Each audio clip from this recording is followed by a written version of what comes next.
Alrighty, welcome back to another episode of the Intolerable. As you guys know, we're going to shout out Duppy per usual. Like I said, go ahead and put your guys' code in, the Intolerable. Get 10% off. I mean, why not get 10% off? You can do it. You know what I mean? Go ahead and get your cups. You know, I got this one right here. He's got the one over there on the end. It's nice little smiley face kind of thing. Smiley face with the X sizes. Exactly. Because, depending on what you put in this, it might knock you out. That's true. That is very true. Depends on what you got in there. Got Anime One, like you said, and you got your blends and stuff like that. So, yeah, definitely go over there, theintolerable.com, or theintolerable.com, Duppy.com. Type in the code, theintolerable, get 10% off. There we go.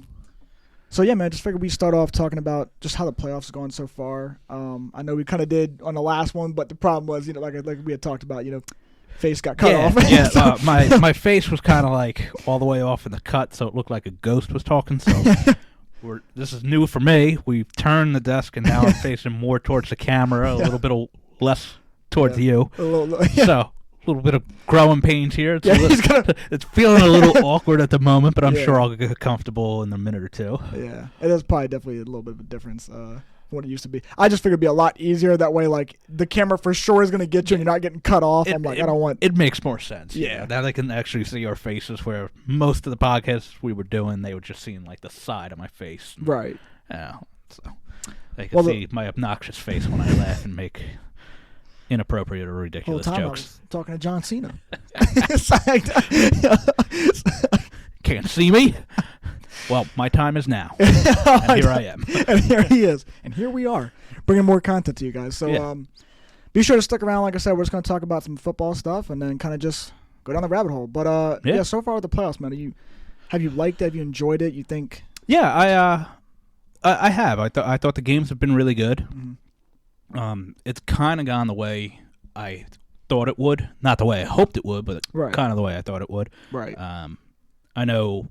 I thought San Francisco was the runaway for the NFC, to be honest with you. It's really not surprising to see them be there. Right. The AFC, it was tight because the Chiefs kind of got going towards the end of the year. I think we're so accustomed to seeing the Chiefs be this high-powered offense, and the fact that they're winning games at a very meticulous defensive style way is a little bit like... Well, they're not that good, but you look at it, and actually that defense is playing amazing. Oh, yeah, they are. They tight one against Buffalo, which really could have went either way. I do think they outplayed Baltimore and deserved that win. I do think Baltimore got away from what was successful for them all year, and they just didn't run. I don't understand why they stopped running. Yeah. People are going to say, the refs. Everybody tries to find excuses on why teams lose now instead of just in the fact that you got beat. Yeah. So that gets annoying hearing all the fans say the refs or the script. I get it.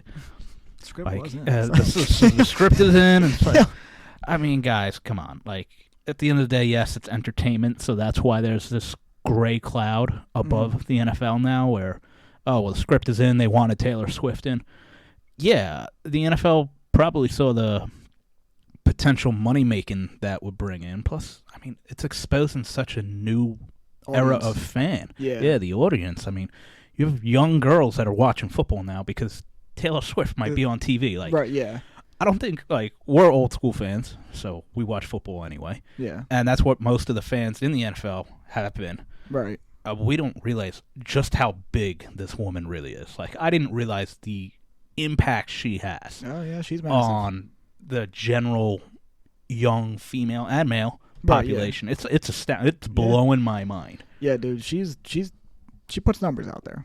You know 100%. So she brings a crowd. So I'm with you though. Like you said, at first you're just angry because it's not what you want to see. You're all like, just get them out of here. You know what I mean? But at the same time, you can't, the team, they won, bro. They did their thing, and they outplayed Baltimore straight up. Like you said, I think Baltimore just really beat themselves. I mean, they didn't play to their style of play. I mean, granted, it's not like they were really down by a lot or anything. It's just when you get down, though, it usually gets tougher to run. But it's that's usually in a blowout kind of thing. You're not going to run. That wasn't really a blowout game. They still could have ran. They didn't play their style of play, and I think that just completely backfired. I think, I know I always bash Lamar, but this is actually one game I really won't. I will bash him, but at the same time, it's just not as much so because I understand that, he's not the one. I mean, technically, a quarterback can call the plays and he can audible if he does not like what's being called. But the blame I have for him is the fact that, for so long, so many guys it's always like, oh, well, first it was whoever their offensive coordinator was last year. I think it was that Greg Rowan guy or something. He got all the blame, and it was, oh, well, it's because of him that offense sucks. And then before that, it was, oh, well, they don't have any receivers, and now they do. And it's, okay, so you get here, you're in a home playoff game in the AFC, championship game. Why do you lose that game? Why do you stop playing your style of play that you've played all year to win you these games, and now you all of a sudden don't? It's a little bit confusing for me, so I don't understand it. Yeah, didn't make much sense to me either. And then, like you said, they always pass the bucket on who the blame goes to. He didn't have receivers. His offensive coordinator's an idiot. Yeah. I'm not saying that Lamar played a bad game against the Chiefs. I don't think he played a very good one either. Yeah. I think the game plan that they had was it was doomed to fail. Right, yeah. You're a running team. You got to run the ball. I think the Chiefs' game plan against Lamar, they executed perfectly. Eventually, you can come up with all the excuses on why you lose, and then eventually you're going to have to look at the common denominator. And right now, that common denominator is either Jim Harbaugh or Lamar Jackson at quarterback. Yeah. I'm not saying Lamar's a bad quarterback. This is going to sound weird because many people are going to probably disagree, but he's not a difficult guy to game plan for. Disagree. And a lot of people will, because they're going to be like, no, his ability to extend plays and make plays that most guys, or really any guy, except himself, can make is impossible to game plan for. You're right. Yeah. You can't game plan. Those are variables to me that you can't control. Yeah. But if I can confine Lamar to stay in the pocket and have to beat me with his arm, yeah, I'm very confident I can win the game. Yeah. And that's what I think the Chiefs did. Right. You watched it. Lamar had a lot of time in the pocket. Oh, for sure. And couldn't. Either the coverage was amazing or he's not seeing his receivers. Yeah. I think it's a bit of both. That Zay Flowers play, he really underthrew him. Yeah. Zay Flowers should have scored on that play. He was wide open. Right, Instead, he stops and waits for the ball. Yeah. And then he does get tackled. Of course, the taunting and everything, but whatever. That doesn't take that away. Right. He should have been able to see him in stride. So either A, he didn't get to him quick enough in his progressions, or two, it was a terrible throw. One way, either way you look at it, there's somebody to blame here, and it's him. Yeah, exactly. It's either a bad throw or you didn't see him early enough, because he was wide open the whole time. Yeah, so I don't care if they're like, oh, well, he wasn't the primary receiver on that. A good quarterback's going to catch on to that. Yeah, like eventually. That. Yeah, eventually they you have your primary route. I mean, coaches and even analysts, or not even just analysts, but the commentators, they'll say all the time, it's like, dude, when you watch a quarterback play, it's like usually they're going to go through their primary read, and if it's not there within a second, they have to move over to the next guy. That's just how it is. So I think, I said it that night, whatever, after that game had finished, but I think the reason I more so get frustrated with, Lamar and that whole situation is much more so because I think he's the one quarterback that, for some reason, all these analysts, they make exceptions. They always find a way to put blame on somebody else. But if it was any other quarterback, when I say any other quarterback, I mean any other quarterback that's supposed to be good. You know what I mean? Like that. If you're considering the top quarterback guy. So if it was a Jalen Hurts, if it's a Mahomes, if it's a Josh Allen, these are guys that if they did exactly what Lamar just did in the AFC Conference Championship game with the number one defense in the league and a really good rushing team, they would be slaughtered the next day for, oh, why aren't you playing your style of play all year? Why didn't you do this? And it's just like he just gets for some reason it's just like the offensive line wasn't protecting enough, or the game plan, or this, and it's like, but dude, they were. And the thing is, when you just were talking about either it's really good coverage or you're not seeing them, actually you're just not seeing them, because we say this all the time. Guys in the defensive backs, they can't cover for more than 5 seconds, and it's not because I'm saying it's very hard. Yeah, that's what it is. It's very hard because eventually they're either going to get called for some kind of holding or grabbing or something, or a quarterback will eventually see a guy because he's back there for 10 fucking seconds. Like, dude. So at the end of the day, it's just you're to blame, and I don't want to carry too much on that, but that's the only thing. And he's not the sole blame, okay? Right, for sure. It's a team that loses. You can't just say, well, Lamar's the reason they lost. No. Yeah. Zay Flowers fumbled stretching for the end zone. Yeah, exactly. It was a terrible throw into triple coverage. I know a lot of people are bringing that up and be like, where was the pass interference? That ball was uncatchable by Stretch fucking Armstrong. Okay, I mean, it was so beyond the receiver. Likely was not making a play on that, and it wasn't even pass interference to begin with. It was incidental contact. So that one, I'm just like, guys, stop reaching. We're stretching. Guys, come on. It was a terrible decision. Oh, I completely agree.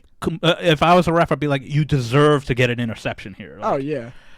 But Yeah, there's other factors that went into why they lost than just Lamar. Yeah. But I do agree with you. He seems to have a little bit more leniency in whether or not he's going to get blamed as other guys. Like, fucking people were blaming Brock Purdy for the 49ers losing to the Eagles last year. And it's like, he got knocked out in the second quarter. Like, what? You didn't even play. Doesn't matter. So, yeah. It's, and this isn't, you know me, I'm not a Lamar hater. I'm actually no, a fan. Yeah, you're not. I want to see him succeed, but if anyone is, it's between me and you. Yeah, it's me. You're definitely the guy who's like, fuck it. Fuck. But I'm just trying to be realistic about it too. When I watch him play, he's one of the most exceptional talents out there in the NFL right now. Right. But it goes back to what I said. Game planning for these guys. I look at it like Mike Vick, Vince Young, these run-style quarterbacks, Justin Fields. Yeah. Well, yes, they're going to make plays that you're not going to be able to prepare for. Yeah. Which makes people think they're hard to game plan for. But if you can confine it, and your defense plays disciplined football, where it's like, okay, don't rush him like crazy. Set back, confine him to the pocket, and make it beat us with his arm. It's not going to be able to do it. Yeah. No, I completely agree. Let me also say before we get on. Okay, even though I say I'm a Lamar hater, like I've said this, I said this to you the night I was going on a rant about it. I was like, look, I said I really do. I know I bashed the man. I was like, but really, I said it's not even actually really him. I said it really is just like I said, the analysts, the people that for some reason they find the excuse for him because, like I said, if it was any other quarterback, they don't do that. It's just like I don't know if you've seen it, and like I said, I'm not going to ramble on this too much. We'll switch something to here, but the last thing I'm going to say is like. I don't know if you saw the thing about Cam Newton calling Brock Purdy a game manager, right? And I'm like, so here's the thing. He had said this before it might have been before the playoffs started. Maybe it was the first playoff game. And I'm like, okay, you know what? Like, I get what he's saying. And yes, to a degree, yes, he kind of is. But at the same time, here's why I disagree. Because to me, a game manager is somebody like Jimmy Garoppolo. I mean, you look at, people talk about, like, they'll say like, oh, well, you know, in that offense, he should be exploding because look at the guys he had around him. And yes, he should. I completely agree. But at the same time, you still have to be good to a certain degree. Absolutely. Because if you go back and you look at Jimmy Garoppolo, I think it was the last year that he actually was the starter for them, right? That last year, they were winning games like 17-10. It was like 20-16. Like, they weren't, and they had the same offense. I mean, McCaffrey might not have been there, but they still had the other guys. They still had Kittle. You still had Ayuk. You still had Debo. And they had that stout defense. That's why they were winning. That's a game manager. When you get Brock Purdy inserted, they're putting up 30-plus points, one of the highest scoring offenses in the league. I mean, like I said, I understand, yes, he has the talent, so I completely agree. Like, yes, it should be easier, because it should be. But people, it's still a professional league with other guys who are just as talented, so it's not as easy as it sounds to just be like, well, he's just a game manager. And so, I'm glad you transitioned to there, because I did want to talk about the NFC games, and especially Brock Purdy, because I am getting very, very tired of this narrative that he's a game manager or he's not that good or whatever it may be. I look at it in so many different aspects, where one, a game manager doesn't come back from 21 points in a half. Mm-hmm. Don't care. That's very hard to do, especially in a championship game. You're going against a good team. Yeah. So the game manager's not doing that. Yeah. Second thing that people forget, it's his second year in the league. All right, this guy hasn't been in the NFL very long. Third thing, difference between him and Cam Newton is about 256 picks. So he's not supposed to be the fucking guy. He's not even supposed to be in the league. Right, yeah. This is a guy who was drafted as just, okay, fuck it. We'll just take this guy. There was no expectations for this guy to be good. Yeah. Another thing, everybody's like, oh, well, he's on a great team, blah, blah, blah, blah, blah. All right, we put Zach Wilson on this team. How good are they? We put Derek Carr on this team. How good are they? Yeah. If you watch the game, and I was telling you that, Brock Purdy makes really good throws. Yeah. He's very accurate in his throws. Doesn't have the best deep ball. Yeah, I will say that. Right. Yes, he has game-breaker playmakers, but I think he's excelled Brandon Ayuk's career because we all expected him to be good, and he didn't really show much with Jimmy G. He's excelled with Brock Purdy. Right. That has everything to do with your quarterback. Yeah. Debo Samuel, nobody had him as a top 10 receiver. Nobody thinks of him as a top 10 receiver. We know his ability when he has the ball in his hand and what he can do. Right. But as far as just receiver, now you would think of guys like Chase or Jefferson or something like that. He puts the ball where they catch it and can now make a play, where a lot of quarterbacks put it in a weird spot where they got to break out of that route to catch it, or it's a little overthrown or underthrown. He's putting it right in the breadbasket each time on a lot of these catches. So yeah, these guys can make these plays because they are talented. And then I don't mean to keep going on, but the last thing I think about,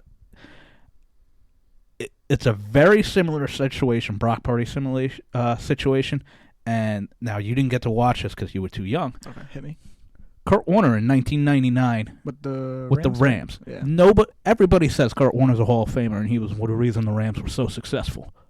This is a guy who was undrafted and working at a grocery store and went to a team with Marshall Faulk, Torrey Holt, Isaac Bruce, and nobody is sitting there and saying, well, Kurt Warner's only excelling because he's on a great team. No, they were like, no, the guy's fucking balling out. Yeah. But for some reason, 20 years later, here we are saying, well, fucking Brock Purdy's only good because of the team around him. Yeah. Yeah, no, he has accelerated and put this team into the upper echelon of great teams. Yeah. And that's him. Yeah. So, what, like... Well, I just hate this whole narrative. Oh, he's only good because of who his teammates are. Yeah. What the fuck are we talking about? Yeah, I think it's funny too because like the whole point is to get better as a team. So even if he didn't, wouldn't you want you're gonna want to see your team succeed? You want to see these guys. Hey, like it's the same. Like I said, the same thing with Lamar. It's like you look at him and you said, okay, well he needs weapons. So you give him that, you know what I'm saying? So that's why it's just like the same as these other guys. Like, dude, you can't fault him for what he's dealt. Like, these are the cards he was dealt. He's got the weapons. He's just thriving with what he's got, and somehow he still gets the hate and the... They'll use hypothetical scenarios. Well, if he was on the Jets or the Patriots, he would suck. Yeah, so would every fucking other quarterback with the exception of maybe Pat Mahomes. Yeah, and probably Aaron Rodgers. And maybe Aaron Rodgers if he was actually playing. Yeah, I was like, because that offense probably would have done well. And even them... probably not going to excel the way they do it. Listen, sometimes the best player isn't the best player for your system. Yeah. So these hypothetical situations where, if you put him in this situation and this guy in that situation, he would do... You have no fucking idea. You have no idea. It's all hypothetical. It's all hypothetical. And as we've talked about, or I've talked about in previous podcasts, as great as your weapons are, if you have a shit quarterback, you're shit. Yeah. Great quarterback can make average receivers good and good receivers great. A great receiver is either a great receiver because he's a great receiver. Mm. It doesn't matter. His quarterback, if he's dog shit, he's dog shit. Yeah. Because if a great receiver can make a bad quarterback good, then we would be able to name the quarterbacks that play for the Cardinals with Larry Fitzgerald. Yes, we would. But we can't because they were dog shit. Because as great as he was, they still sucked. Uh-huh. But you can name receivers you shouldn't be able to name because they had great quarterbacks. Drew Stanton, baby. Woo! So, yeah, it's a team game, and this whole narrative, especially coming from Cam Newton, who, dude, the guy was a flash in the pants. Yeah. Now, look, I love Carolina Cam, love him, you know what I mean? But like I said, like for I'm you, a fan too. But yeah, but for you, like I said, it just blows my mind that sometimes some of these guys, like, these are coming from the same. It's different too when it's like if you were just an analyst, like you know how. Whenever just a guy who he's literally just an analyst. He was never a former player. The players like that take it whenever they hear criticism about them. They're always like, "Oh, you didn't even play the game, so who are you to say me?" And then it's like, you're a former player, so you used to deal with shit like this. Why are you bashing somebody else on their current road to where they are? And it's just like I don't know stuff. To be honest, though, Cam's not wrong. He probably is the 10th best guy on San Francisco. Oh yeah, I mean, I completely agree. Like no, that's not like that's he's not wrong. Yeah, no, he's not wrong for that area. I'm just talking about the game manager. That's why I was like, all right, bro. I don't think Cam meant it like that though. He was trying to take a shot, not realizing, because his team is fucking great, but he's the best quarterback on the team, and that's what he needs to be. Yeah, dude, he just has to play his game. Not turn the ball over, and they'll be all right. You know what I mean? Like I said, the defense will keep them in it, and they'll do their thing. But, actually it's funny because even them, like, I mean, they have the defensive talent, but it's like as much as I talked about how bad the Eagles had struggled this year because they had lost both their coordinators, it's like the same thing kind of happened with San Fran. As good as that defense is in terms of the players they have, they do have a lot of talent. They weren't really that good statistically speaking. It's not like they were I don't know if they actually were top 10, but it's like, I wouldn't have been surprised if you actually told me, like, oh, San Fran's defense is actually top 17. Like, they're actually like 17 or 20 in the league. Like, that wouldn't surprise me because, like I said, you knew last year they were a problem. Yeah. Them and Philly were the top. That was 1 and 2 defense right there. That was your guys. This year, it's like, they have the guys, so you know it's a problem, but they weren't like, holy shit, they're like the Ravens had that this year. Yeah. They were like, oh shit, they're only scoring 17 points against us. I would imagine the 49ers are probably top 10, but if you were to say like bottom top 10, well, I'm saying like I wouldn't be surprised because that's how good D'Amico Ryans is, and now it's showing him as a head coach how well he's done, even in Houston, how well he could leave and then. Coach of the year, by the way. Yeah, that should be. I don't even think it's in question. So, if you want to transition over with that, we can start with well, yeah, I know we're gonna get there. Because there's really not much to talk about the 49ers game. I mean, the Lions blew it. Yeah, they definitely did. Dan Campbell, dude. I love the aggressiveness, but like, dude, like when people are like he's the kind of guy to hit on 18 or 19 in blackjack, they're absolutely right, man. Like, your defense was fucking bleeding. All right, you've just given up the lead. It's 27-24. You were winning 24-7. You've just blown the lead. Your offense hasn't done shit. You're finally in position to put up some points. Yeah. Tie the game, or at least attempt to tie the game. You could miss a field goal. Who knows? Yeah. But if you make it, it's like the offense can feel, okay, we at least put something on the board to fucking stop this bleeding. Yeah. And no, you just go for it again. And now, what happens? Momentum change. 49ers go right back down the field again, and now they're up 10. Yeah. I get the aggressiveness, and people are going to be like, oh, well, that's what he's been doing all year, and that's what got him there. It's like, yeah, but those are regular season games. Yeah. There is a tomorrow. Yeah. There is no tomorrow here. Like, yeah. Sometimes you have to look inside and be like, okay, yes, I understand this is what's been working for us and has gotten us here, but we also need to be intelligent sometimes and take calculated risks. Yeah. Especially in the championship game, because there is no tomorrow if this fucks up. And it fucked up multiple times. Yeah. Yeah, he definitely made mistakes. I mean, there's nothing about that. I mean, he took themselves.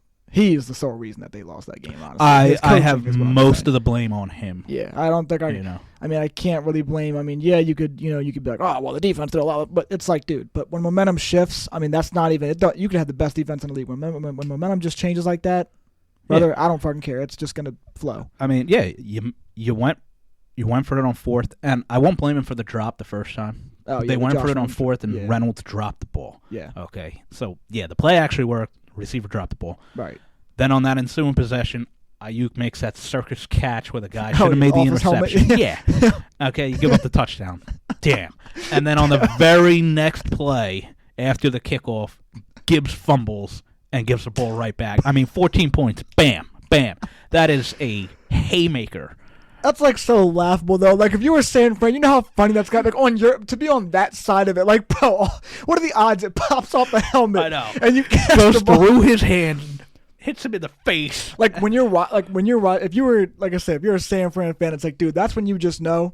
Yeah, this game's in our favor, bro. Shit's changing real quick, dude, because that don't happen often. We are getting the bounces. Yeah, exactly. Yeah. When that stuff happens, it's just, and they did, You got to capitalize on it. And you do. Everybody's going to be like, oh, they got lucky. Well, you got to be good to get lucky. Yeah. And the thing is, like you said, I mean, they still had to capitalize on it, which they did. So, therefore, it's like we could sit there and blame shit all day long, but it's just like, regardless, or sit there and try like, oh, well, San Fran just got lucky, like you said. But really, no, because they still had to capitalize, and they did. So, once again, doesn't matter. That's what happened. Right, yeah. You can't go back and change it. You can't fix it. You can play all these hypotheticals. People play these hypotheticals, and they say, well, if the Lions would have kicked, they would have won 30.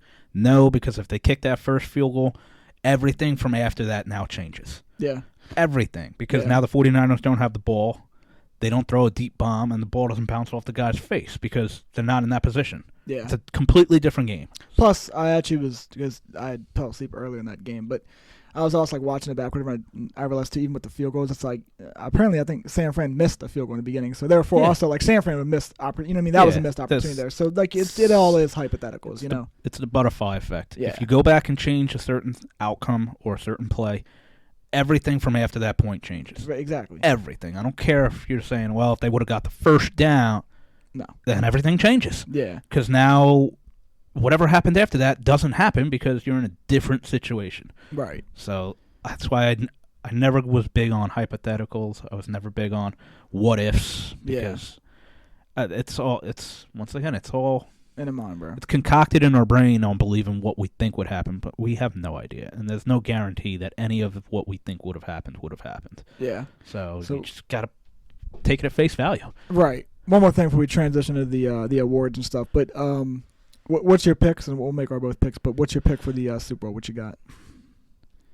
I think San Fran's favored.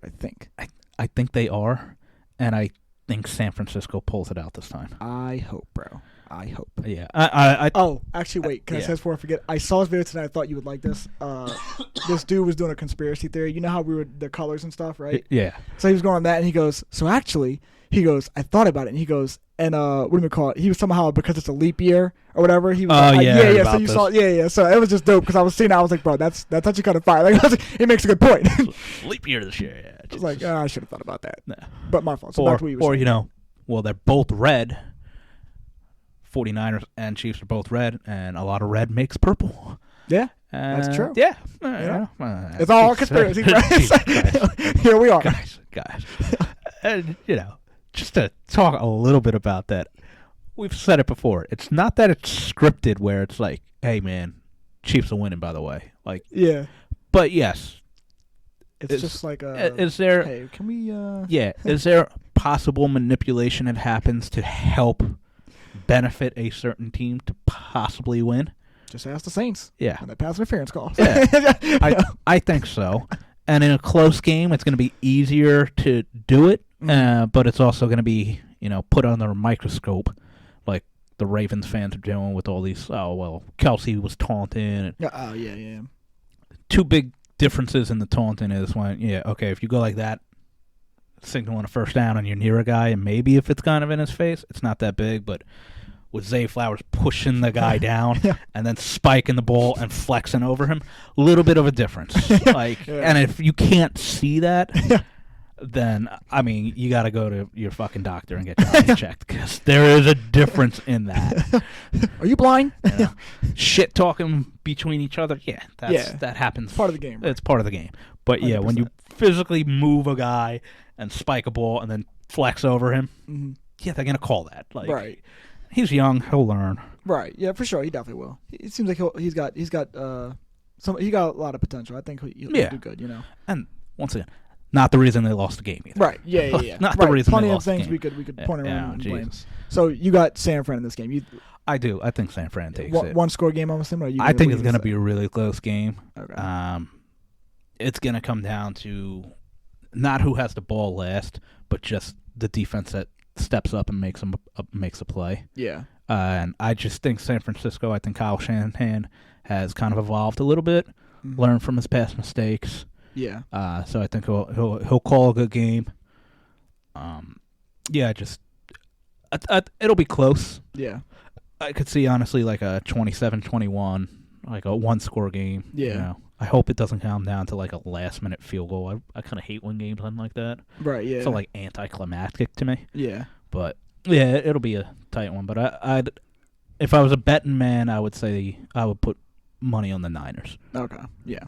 I think, I should say I hope that San Fran pulls it out. It really, I'm with you, it really should be a good game. It's funny that people make jokes and stuff like this. I don't know what we wanted, but at the same time, it's like, it's still going to be a good game. And I'm like, yeah, as much as you might not have wanted, like we didn't get the scenario that we wanted, it's like, dude, still should be a good game. I know some people are like, oh, well, I'm not going to watch it or something. It's like, dude, okay. Well, you're going to watch it. Yeah, exactly. I said the same thing about the AFC Championship. Yeah, and here we are watching that. Ravens, Chiefs, hate it. Yeah. Not going to watch that garbage because I don't like either organization. And then I'm like, okay, is the game on? Yeah.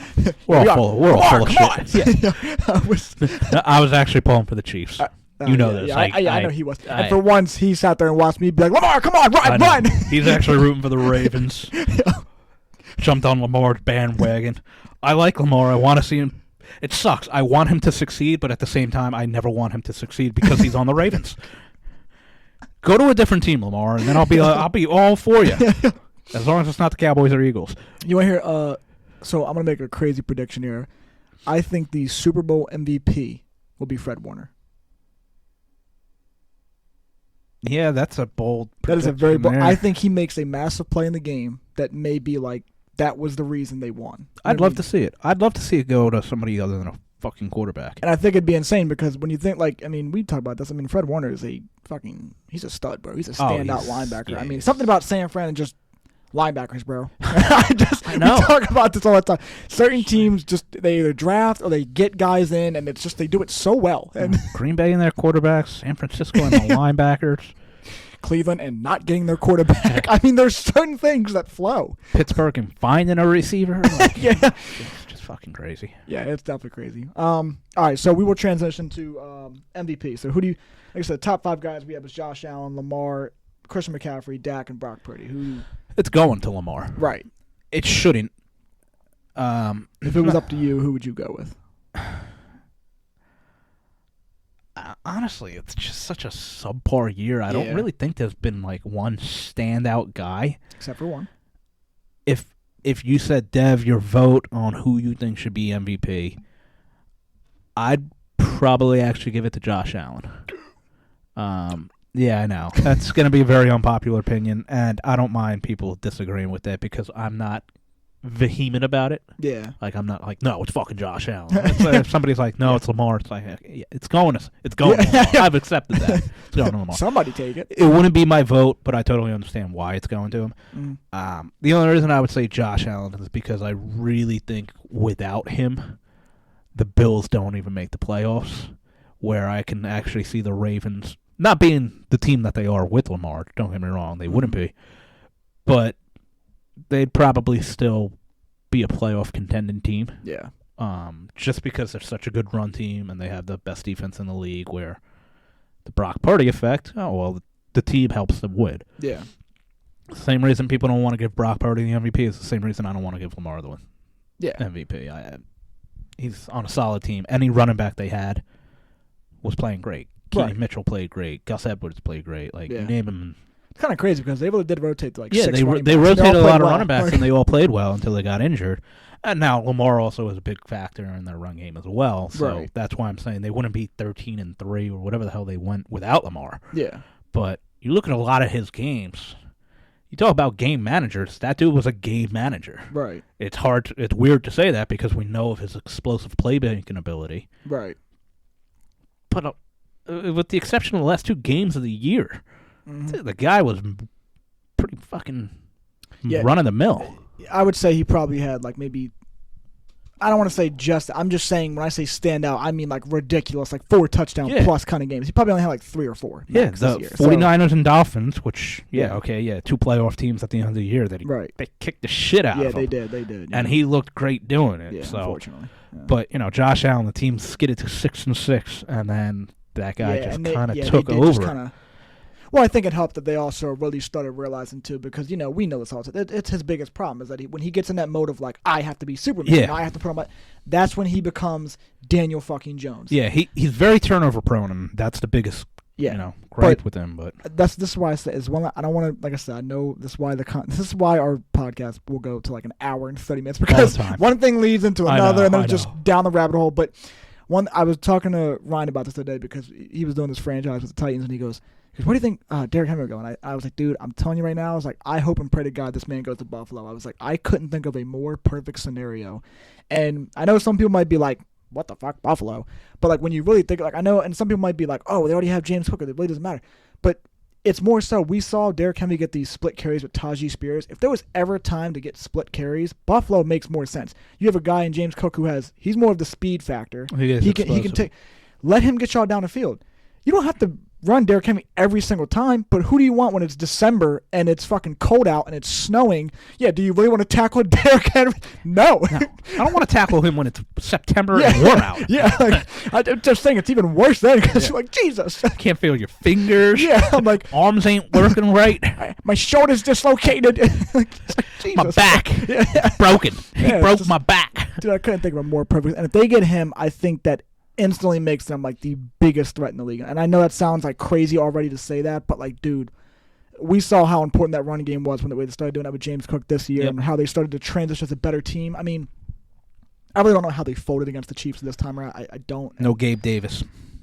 You know what? Maybe it's that. I actually think that played a big factor. That probably Gabe did. Davis is that he naturally blow off the top kind of guy. And also Gabe Davis, fucking great in the playoffs. Yeah, for some reason the guy like balls out in the playoffs. And it's, that was kind of key. I really forgot about that. Yeah, and it's like because he's not a big. It's not like it's Stephon Diggs or it's like it's Gabe Davis. He's just now these secondary receivers sometimes they're pivotal because that's a guy you got a game plan for because he can burn you over the top and Josh Allen can throw the ball 70 yards. So you lose sight of that, and boom, 6. Right. 6 and 6. 6 points in 6 seconds. Yeah, and I actually do feel bad for that man, Josh, because I mean this game actually was one. This was one I really actually won't put the blame on him, honestly, because he played a good game. He didn't turn the ball over. He did his thing. I mean, they did everything you possibly could want out of your offense. I mean, the defense just they let Mahomes walk down the field like it was cake, and then it would suck because as an offense, you're like, dude, we just took an 8-minute drive, and you fucking allowed 5 plays, and they're already at the 20-yard line, like. Now, I understand, too, they were a little bit weak depleted at the linebacker and corner area, so that does hurt you. Yeah, they had like 2 linebackers in the game. Yeah, and for some reason, Tre'Davious White, that motherfucker always gets injured like midway through the season. And it's always like an ACL or some shit. Like, get your ass back in the game, bro. Like, I feel like I'm playing like Madden for real. And it's just like every time you get to the playoffs, you're like, oh, sweet, we should be able to do this. And then your star quarterback goes out, like the key player to your offense just goes out, and you're like, oh, because that's not the major reason we got here. Like, I know. It's unfortunate that Buffalo just hasn't been able to get over that hump. And when I say hump, it's the Pat Mahomes hump. Oh, yeah. I mean, it's unfortunate, bro. I mean, I'm not a big fan of the guy. He's too whiny and complainy, but fucking guy's he good. Wins. He wins. The guy fucking wins, man. And, you know, he does it in the midst of a toxic family that just fucking bring him down every chance. His dad getting arrested or some shit the other day. Exactly. He's got all this outside shit that's always going on that gets brought inside. And then also, just, I mean, he did it when, he lost Tyreek Hill, so watch out. This is going to be this is a rebuilding year for you. Yeah. Okay, well, he won the Super Bowl during the rebuild year. Yeah. And now he's back in the Super Bowl again in a down year. So it's a really what the fuck's going to happen when it's like the Chiefs are firing on all cylinders? Yeah. That's Jesus. We have this for another 10 years? I don't want this for another 10 years. Yeah. I think, you know, that's the thing too, because I think some people they'll look at it and think like, oh, you know, just what we really want as fans, I think. I can't speak maybe for everybody, but I know for myself, like, I just want change sometimes. It's not that I'm against Mahomes winning. If he wins fucking 10 times, I could care less. But, like, please, make it over time, bro. I don't want to see, like, this is, like I told you, it's a repeat of Tom Brady, I know. bro. And even then, we looked up the one day, it's like, Tom, I don't even think, went there, like, fucking 5 or 6 straight times. I'm like, dude, even this motherfucker didn't win. It's just annoying to have to go through this. All the time. So but regardless, like you said, props go to him because, every year it's just like we keep saying, oh, well, this is the year. And I truly thought this was the year. And, I mean, it kind of in a way was, but in terms of their record and how they played throughout the year. They weren't playing that good. And the only thing they had going for them was the defense. That offense was ass. I mean, shit, me and you probably could have played. It was rough, dude. And now, boom, look at them. They're firing on all cylinders. They have been the best team in the playoffs so far. Yeah. And, it's scary because, as I've said, great quarterback will make a good receiver great. And you see in the emergence of Rashee Rice, you know. Yeah. He'll become a household name. And it's going to be because Pat Mahomes is like, listen, all you have to do is catch it. I'm going to put it where it needs to fucking be. Just catch it. Want to fly. Just want to fly. Yeah. Tyreek did it all the time. Yeah, because he's that good. But, so give credit to him. It's funny now because now I see all these memes and shit about, like, they're like, oh, just wait. You know, obviously I'm on the hype train. Always have been, always will be. But fucking all the people making jokes about how Joe's like the one that has the better, like he's the one that has the better record, obviously, of all the quarterbacks against fucking Mahomes. Yeah, he's like the kryptonite. Let him be healthy. Like, let him be healthy. I was just like, dude, I'm telling you, bro. He's the only one so far. And it's like, let's not forget, one of those games, he was getting smoked like 21-3 and came back and beat their ass. And I don't know if that was in Kansas City or in Cincinnati, but either way, Joe Cool was doing his thing, bro. No, if he's healthy, he's the knight in shining armor that we need, man. Yeah, bro. Somebody's got to be the fucking hero. Yeah, I mean, I was hoping it was going to be Josh this year. I know. Fucking Josh, bro. But anyway, so circling back to we got on the Pat Mahomes thing. Yeah. But, MVP, I would only give it to Josh Allen just because of the sheer fact that I think out of all the guys that are in contention for MVP, with the exception of Christian McCaffrey, their team would be, the Bills would be dog shit without him. Yeah. I think the other teams they'd manage a little bit better. Yeah. See, that's something that I think nobody could really argue. I think if you argued that, you'd actually would be like, you might want to get checked out because. But also, if you think about that, well, the Chiefs would probably be dog shit without Pat Mahomes. They'd have a great defense, and their offense would be abysmal if they had a generic quarterback. Yeah. It's kind of like the LeBron thing LeBron probably could have won MVP every year. Yeah. But, they're not going to do that. Right. And if you would have give Pat Mahomes the MVP this year, people would lose their minds because they'd be like, his numbers are shit. Yeah. It's like, better than fucking Lamar's. Yeah. Yeah, it's more so, like you said, it's in the grand scheme of things when you look at the fact that, like you said, it's like, yeah, they had a good defense, but if you take Mahomes out of it, are they really winning these games? No, because they don't have someone who can be the game changer when it needs to be, even if the score is fucking 17-10, like, whatever, But the MVP, it's all opinionated. Yeah. And I will give it to Josh personally. Right. My prediction is Lamar's going to get it. Yeah, and I think Lamar gets it anyway, so I'm with you on that one, unfortunately. I don't say unfortunate because it's him. I actually just mean unfortunate because, like you said, it really wasn't like a standout year for anybody. Yeah. So that's why I kind of say unfortunately, because it wasn't like, oh shit, like his numbers were like blowing me out of the water, and I was like, unfortunately, like, okay, shut the fuck up, hater. Yeah. Yeah, exactly. But yeah, it wasn't a good year. I've even told you, I was like, I personally just think McCaffrey would get it just because of McCaffrey. I mean, and it's just more so what he did after the year. Like, I understand your argument because for Josh Allen, and even Mahomes, you'd say that those two things I completely agree with. I just think McCaffrey, I mean, that motherfucker. Oh, he balled out, for sure. That white boy's a problem. That he is, man. Put him on the all-white team now. It's the only reason we'd score a point in that Pro Bowl. I'll take it, boy. So what you guys do? Well, we didn't pass at all because we don't have receivers. So we just ran with McCaffrey. He had 48 rushes. Right. Yeah, so I go with that. Defensive player of the year. We got Deron Bland, Max Crosby, Myles Garrett, Micah Parsons, and T.J. Watt. Who do you think it's going to, and who do you think? I thought I saw that it was announced that it was going to TJ or that it did go to TJ, and I think it should go to TJ. Right. I don't think there's any guy on defense that wreaks more havoc. Don't get me wrong. Myles Garrett played a great year. I could argue Crosby. I mean, he's getting into that area. I don't think I'd give it to him yet. But he's getting there because he is. The thing I love about Crosby over all those guys too is Crosby is 100% running in 100% of the plays. Like he doesn't take a play off. Yeah, He plays every defensive snap to the max. Yeah. Quite literally. Yeah, for real. Pun intended.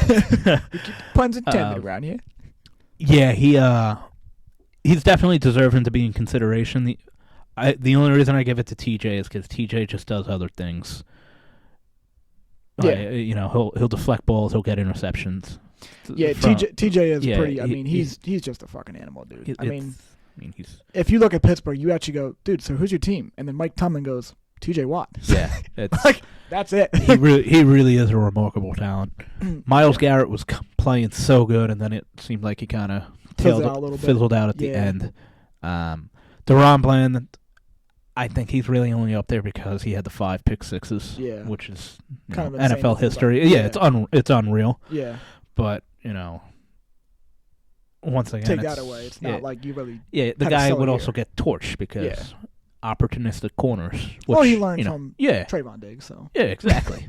It gets 10 interceptions, gives up 10 touchdowns. So it's like Well, he did score 10 touchdowns, but he also allowed 42. Yeah. So to me, if a cornerback's doing that, it means he's getting targeted a lot. Yeah. Which means chances are, if he's getting targeted that much, it's probably because it works. Yeah. And then you just gotta fucking, every once in a while you're gonna get burned because he's good enough to make a play. Yeah. Yeah, for sure. To me, Darrelle Revis winning Defensive Player of the Year or I don't know if he did or not. I think he did maybe once, or Stephon Gilmore did. I think he had like 2 interceptions for the year. It's like, or 1 interception. It's like, what the hell? And it's like, that's because they threw the ball to him 16 times all year. Yeah, it's the actual lockdowns numbers. You're like, oh, okay. Well, that side of the field's off limits because fucking Revis is over there. So no reason. It's not even looking your way. It's like, you look at your number 1 receiver and it's like, looks like you got the day off, buddy. Yeah. What do you mean? Yeah, Revis is on you, so you're invisible. You're just running around out there. Yeah. Hope you're ready for some, cardio. 'Cause that's all you're doing, buddy. That's right. That's all you're doing. All right, so we got AP Offensive Player of the Year. We got Tyreek Hill, Lamar Jackson, CeeDee Lamb, Christian McCaffrey, and Dak Prescott. Who would you give that one to? It's got to go to McCaffrey. Yeah, I was going to say. Got to go. Yeah, because obviously, MVP most likely is going quarterback. So yeah. Well, also, like you said, the MVP is 4 quarterbacks and Christian McCaffrey. That are up for the award. Yeah. So if we know it's going to a quarterback. Yeah.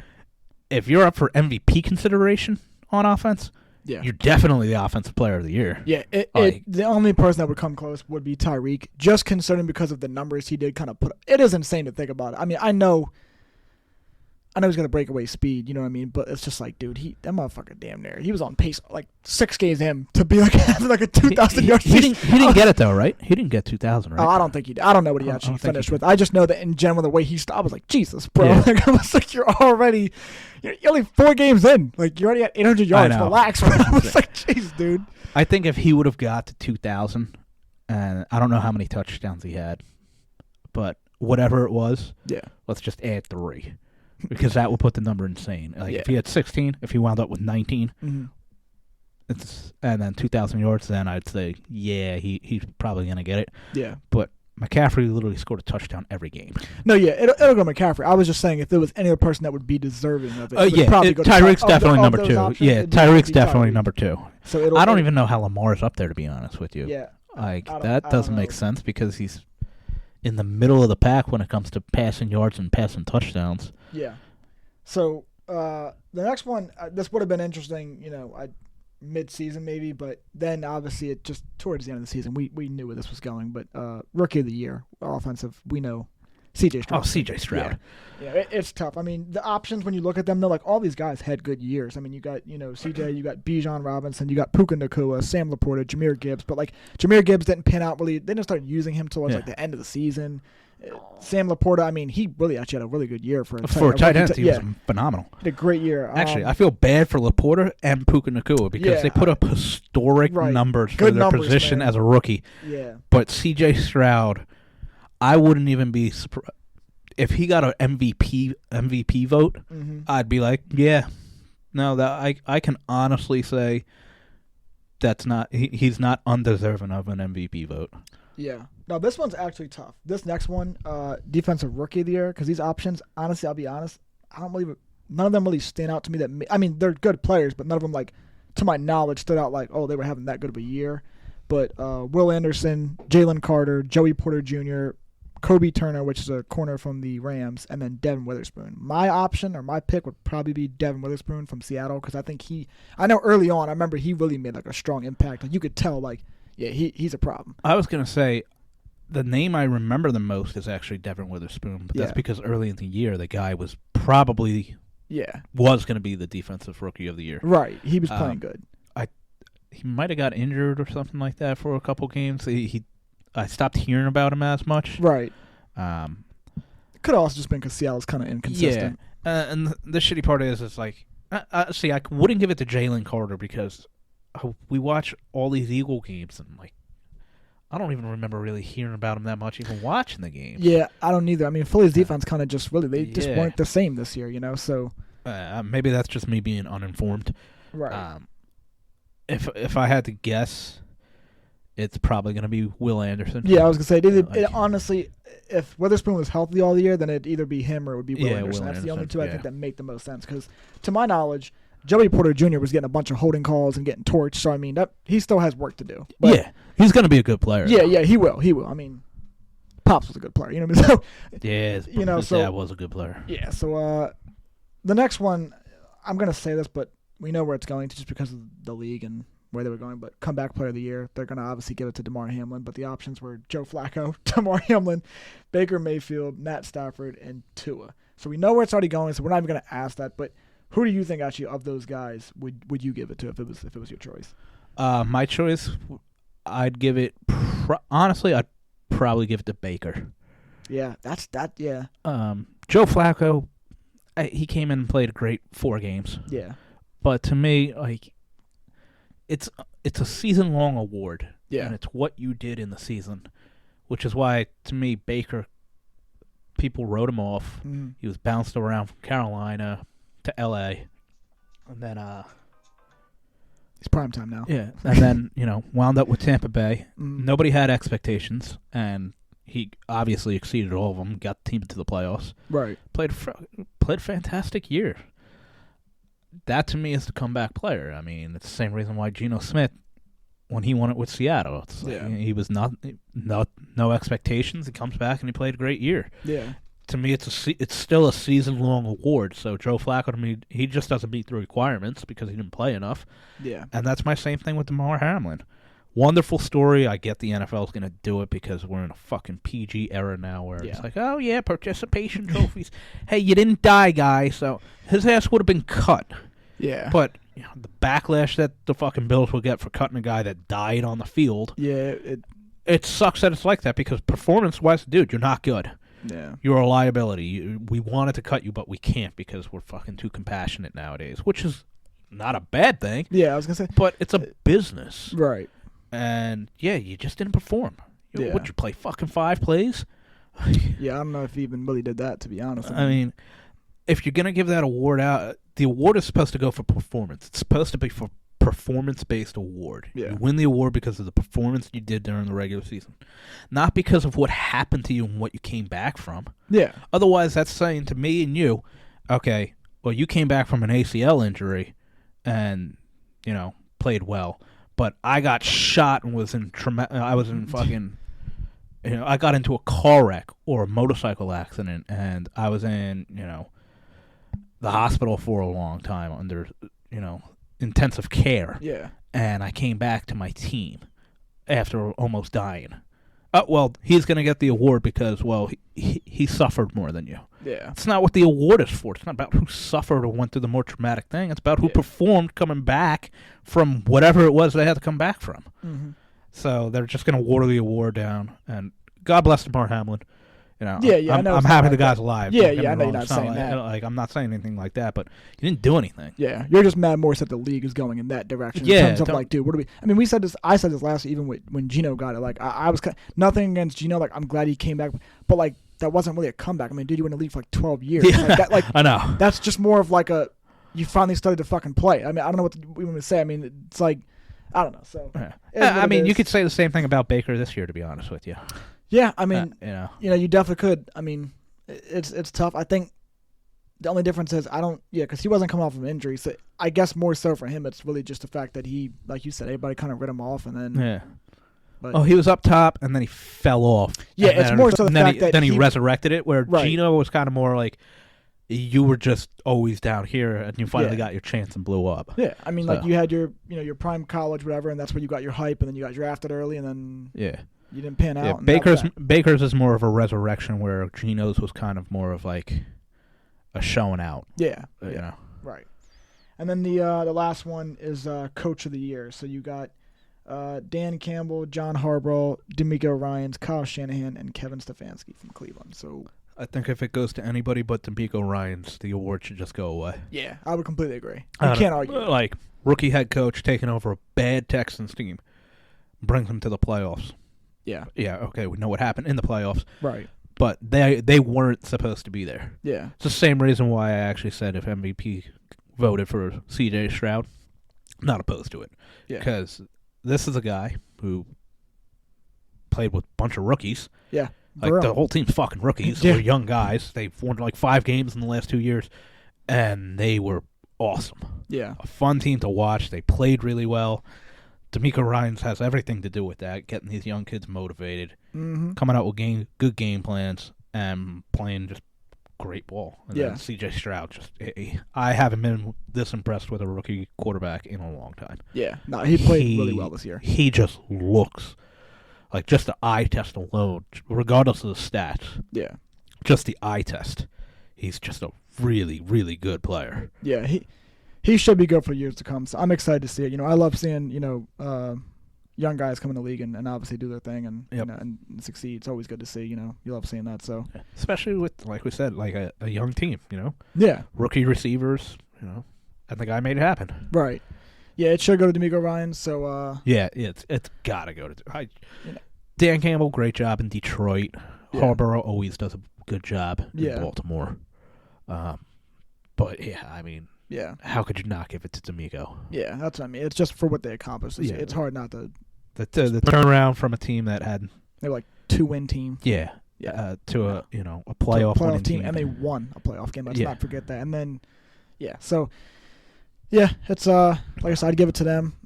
But we're all gonna find out at the same time. We're all gonna find out next Saturday. So stay tuned for that stuff, and then we'll have our next podcast, and we're gonna figure out, who wins the Super Bowl, and then if it's the Chiefs, just check on us because Oh, I'll be fine. Check on me is what I should say. I might be like, damn it. Yeah, I wonder who most of the country is rooting for. Because I know not a lot of people, like, they don't want to fuck with San Fran either. Yeah, which I'm going to be honest, the last thing I'm going to say, but I don't know where the San Fran hate really comes from. I don't know if it's just because, like, they won so much in the past, so it's just like, I want to see them. That's what I can think of because I'm like, who do you really have to hate on this team? I mean, like, maybe Debo, because Debo's the one that maybe, like, talks the most shit. But, like, everybody else is just a good player, and they kind of just back it up on the field. Like, you know what I mean? But Debo's the one that probably be like, yeah, your whole fucking secondary is trash. And then, like, that's the only one. Shout to Philly. You know, it's like, but you know what's funny, though? He wasn't even wrong, because he called out fucking Bradbury, and the brother wasn't even wrong, dude. Like, God, yeah.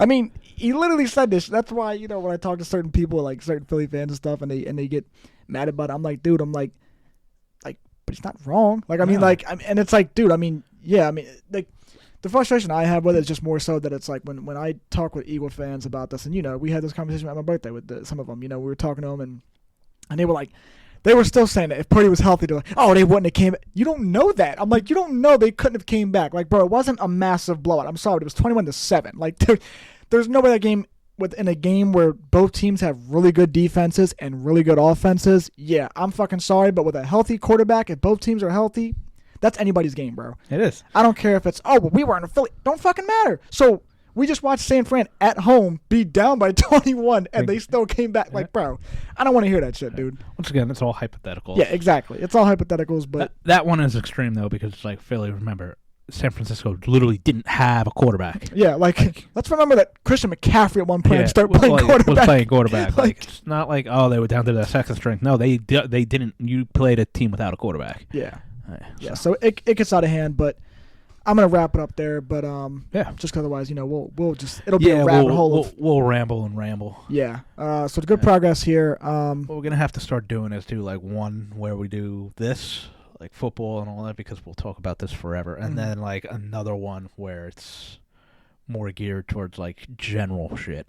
Yeah, for sure. We'll definitely kind of like split it up like that. It'll be a lot easier and better. But yeah, so just stay tuned, guys. Be ready to like watch this episode and hopefully you guys enjoy it, you know. So. Yeah, leave any comments about like your opinions on it too. You know, we're always up for healthy discussions as long as it's healthy. Right, exactly. You know? Drop in the comments. Let us know what you guys think, because obviously we're just two people. And even us, we have our different opinions sometimes. Just, you know, opinions. So nobody's right or wrong in opinions. That's right, brother. Except Larry Fitzgerald, he's the greatest. Alrighty, guys. Signing off.